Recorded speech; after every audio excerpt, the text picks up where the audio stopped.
আসসালামু আলাইকুম প্রিয় দর্শক। আমেরিকা ও তার মিত্ররা, যুক্তরাষ্ট্র, ইউরোপের দেশগুলো ইসরায়েল এই জোট ইরানের বিপরীতে অবস্থান করছে।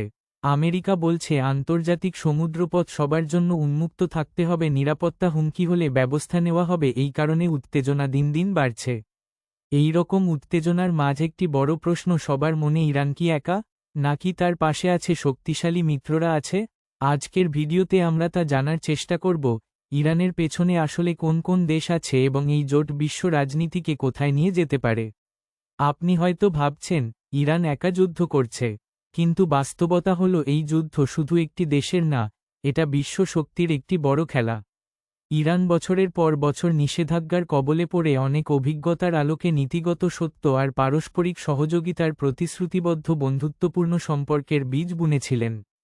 প্রথমেই আসি রাশিয়ার কথা। রাশিয়া তার কূটনৈতিক ও সামরিক ছায়া সমর্থন দিয়ে যাচ্ছেন ইরানকে। রাশিয়া সরাসরি যুদ্ধে না নামলেও কূটনৈতিকভাবে ইরানের সবচেয়ে বড় সমর্থক। জাতিসংঘসহ বিভিন্ন আন্তর্জাতিক মঞ্চে রাশিয়া বারবার ইরানের পক্ষে অবস্থান নিয়েছে।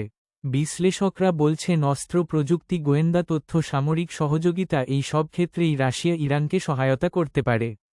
এরপর দ্বিতীয়ত চীনের বন্ধুত্ব খুবই গুরুত্বপূর্ণ।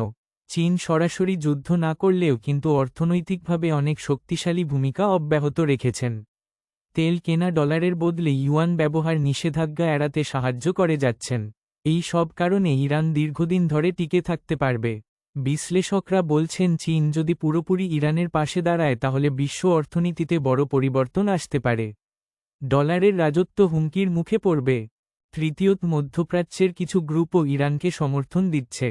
হিজবুল্লাহ, হুথি, অন্যান্য মিলিশিয়া গ্রুপ, এরা সরাসরি বা পরোক্ষভাবে ইরানের পক্ষে কাজ করছে। এতে যুদ্ধ শুধু এক দেশে সীমাবদ্ধ না থেকে পুরো অঞ্চলে ছড়িয়ে পড়ার ঝুঁকি তৈরি হচ্ছে। চতুর্থ, নিষেধাজ্ঞার কবলে পড়া পশ্চিমা চাপের বিরুদ্ধে আরেক দেশ উত্তর কোরিয়া সাধারণত ইরানের বিরুদ্ধে যায় না। কৌশলগত ও সামরিক সহযোগিতায় ইরানের ঘনিষ্ঠ হিসেবে উত্তর কোরিয়াকে পাওয়া যায়। আবার মধ্যপ্রাচ্যের দীর্ঘদিনের মিত্র সিরিয়া ইরানের পাশে সমর্থন দিয়ে যাচ্ছেন। ভালো লাগার মতো বিষয়, ইরান একা না, এই যুদ্ধে ডাইরেক্ট, ইনডাইরেক্ট আর প্রক্সি রয়েছে। এই জোট যুদ্ধ হচ্ছে শুধু সামরিক এক, অর্থনৈতিক যুদ্ধ, দুই, কূটনৈতিক যুদ্ধ, তিন, বিশ্বশক্তির লড়াই। একদিকে চায়না, রাশিয়া ও উত্তর কোরিয়া, অন্যদিকে ইউএসএ অ্যালাইজ। বিশ্ব এখন দুই ভাগে বিভক্ত হয়ে যাচ্ছে। বর্তমানে ইরান এই যুদ্ধে জয়ের নিশ্চিত এক যৌক্তিক কারণ আমেরিকার কিছু মিত্র দেশ, অস্ট্রেলিয়া, জাপান, ফ্রান্স সহ অনেক দেশ এই যুদ্ধে জড়াতে চাচ্ছে না। তারা বুঝতে পেরেছে এই যুদ্ধের খেলা অযৌক্তিক, প্রাণহানি, অর্থনৈতিকভাবে ধ্বংস তারা করছে।